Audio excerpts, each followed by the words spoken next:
வீட்டில் இருக்கிறவங்களாம் சொல்லுவாங்க வேணாம் இதெல்லாம் செய்யாத குடும்பத்துக்கு தத்திரியம் பிடிச்சிக்கும் அப்படின்னு.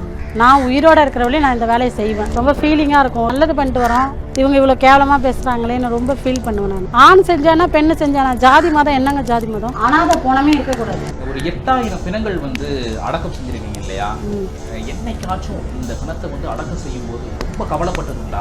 பச்சை இளைய குழந்தை இறந்து கூப்பிட்டு போயிட்டாங்க. குழந்தை தொப்புள் கொடியோட அன்னைக்கு அப்படியே கையில் வச்சுக்கிட்டே அழுதுகிட்டே ஆட்டோவில் வந்துட்டு இருந்தேன். இந்த குழந்தைய என்கிட்ட கொடுத்தா கூட நானே வளர்த்துருப்பேனே. அது மாதிரி 2 குழந்தை, ஒரு ஆண் குழந்தை ஒரு பெண் குழந்தை. அன்னைக்கு ஃபுல்லுமே அழுதுட்டு இருந்தேன் நான். ஆனால் வாழும்போது சாதி மதம் ஏழை பணக்காரன் பிச்சைக்காரன் பணக்காரன் ஒரு பிச்சைக்காரனை பார்த்தா கூட அவங்கள துஷ்டடிக்க கூடாது. நம்ம இன்னத்தை சம்பாரிச்சுன்னா வச்சுக்க போவோம், ஒண்ணுமே இல்லை. அன்னைக்கு சாப்பிட சாப்பாடு இருக்குதா, ஒரு நல்ல ட்ரெஸ் இருக்கா, அது போதும். சுடுகாடு தான் உண்மை.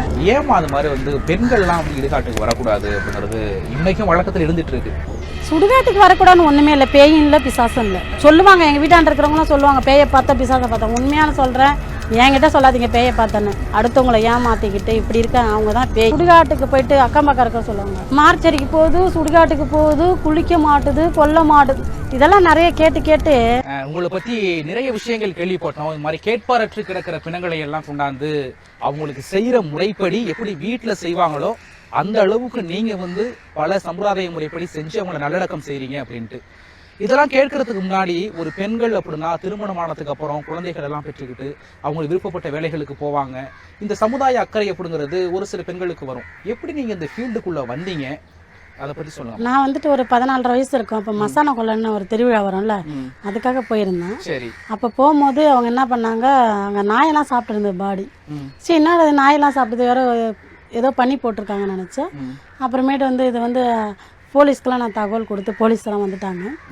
இதெல்லாம் அப்படித்தாம்மா, யாரும் இல்லை, ஆதரவு இல்லாதவங்க இவங்க அப்படி தான் இருப்பாங்க. நம்ம சரி, ஏன் உங்களுக்கு ஆதரவு இருக்கக்கூடாது, நம்ம அன்னையிலேருந்து நம்மளே எடுத்துக்கலாம், இதை செய்யலாம். நான் அப்படிலேருந்து இன்னைக்கு வரலையும் நான் செஞ்சுக்கிட்டு தான் இருக்கிறேன். உங்களுக்கு அப்போ என்ன வயது? வயசு 15 வயசு ஆகலை. அப்போலாம் 15 வயது. அப்போ ஸ்கூல் படிச்சுட்டு இருக்கீங்க? ஸ்கூல் படிக்கல. நான் ஒரு 5ஆவதோட படிச்சு நின்றுட்டேன். நான் அம்மா இல்லை எனக்கு, அதுக்காக எனக்கு படிக்க விருப்பம் இல்லை. அதுக்காக நான் படிக்காமல் அப்படியே இருந்தேன். அப்போ தான் இதை பார்க்கும்போது சரி நம்ம ஏன் செய்யக்கூடாது, அவங்களுக்கு ஒரு உறவாக இருக்கக்கூடாது அப்படின்ட்டு நான் இது வரையும் செஞ்சுட்டு தான் இருக்கிறேன்.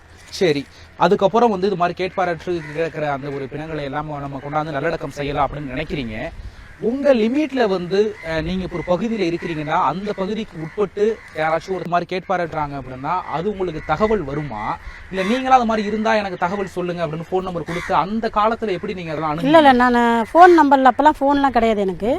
நானா போயிட்டு கேட்பேன், போலீஸ் ஸ்டேஷனில் நானாக போய் சொல்லுவேன், இன்றைக்கி எடுக்கணும்னா நீங்கள் சொல்லுங்கள், நான் கேட்குறேன்ட்டு நானாக போயிட்டு வாலண்டியர்ஸ்டாக நானாக போயிட்டு போய் ஒரு ஸ்டேஷனில் நானாக போய் கேட்பேன்.